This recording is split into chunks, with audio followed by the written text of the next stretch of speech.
What's good, my lovely lunatics? We just got done reading chapter 15 of The Secret History of the World for Adult Bedtime Stories, so while I am here, all set up, we're going to read the next chapter of You Are Badass, which is chapter 13, Give and Let Give. I know that you want to continue reading The Secret History of the World, but this chapter is so short, I wanted to just do it quickly while we're here. So that's what we're going to do. So let's get into it.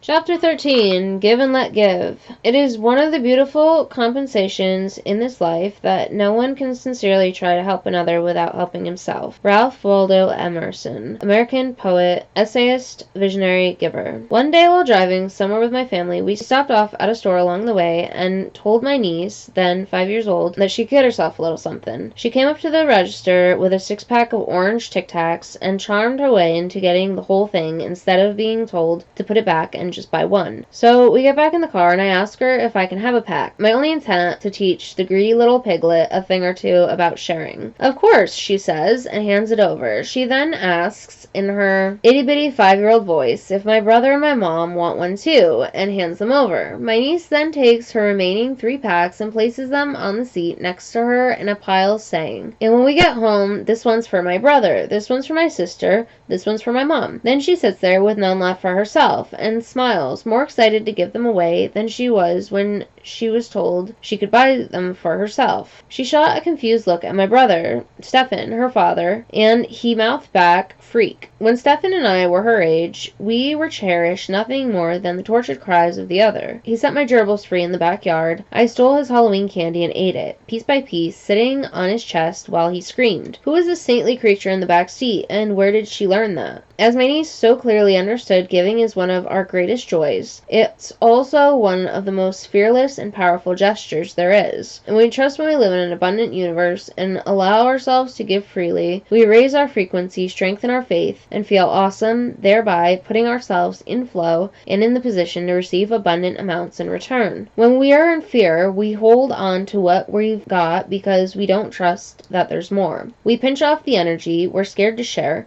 and we focus on and create more of the very thing we're hoping to avoid, which is lack. We live in a universe of give and receive, breathe and exhale, live and die, suck and awesome. Each side depends on the other, and each is relative to the other. Every action has an equal and opposite reaction. So the more you give, the more you receive, and vice versa. You may be thinking, that's not true. I know some bitches who do nothing but take and haven't given a damn thing to anybody ever. But receiving has a different energy than selfishly taking, just as smothering has a different energy than giving. Smothering and taking are fear-based and needy. Giving and receiving are full of gratitude and surrendering to the flow. I know someone who has multiple sclerosis who was told by a mentor to give away 29 things for 29 days as part of her cure. She blew it off for a while, but as her condition worsened, she finally decided to give it a try. First, she gave a phone call to a sick friend to see how she was doing. Then she steadily gave away something every day and almost instantly found herself more joyful and excited. By the 14th day, she was significantly better physically. Her business started booming, and she went on to create a blog that started a movement with tens of thousands of followers who were also giving things away daily. Her blog ultimately led to a New York Times best-selling book called 29 Gifts. If you want to attract good things and feelings into your life, send awesomeness out to everyone around you. Here are some good ways to get into the give and take flow-yo. 1. If you haven't already, pick 1 or 2 causes that have real meaning to you and give to them every month. If you can afford to, give however much time or money you can, but do it consistently so it becomes a habit, so it becomes part of who you are. Even $5 a month counts.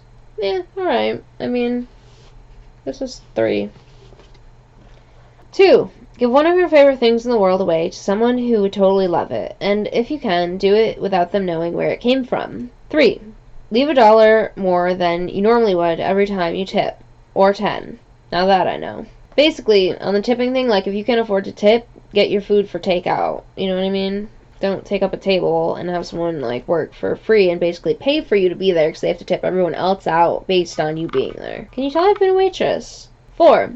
If someone is being snarky, instead of sinking to their level and being snarky back, raise them up by giving them the love. 5. Smile, compliment, and crack people up as often as possible. 6. Say yes to invitations that you wouldn't normally say yes to because you hate to inconvenience the person offering. Take them up on it. Give them the opportunity to give to you.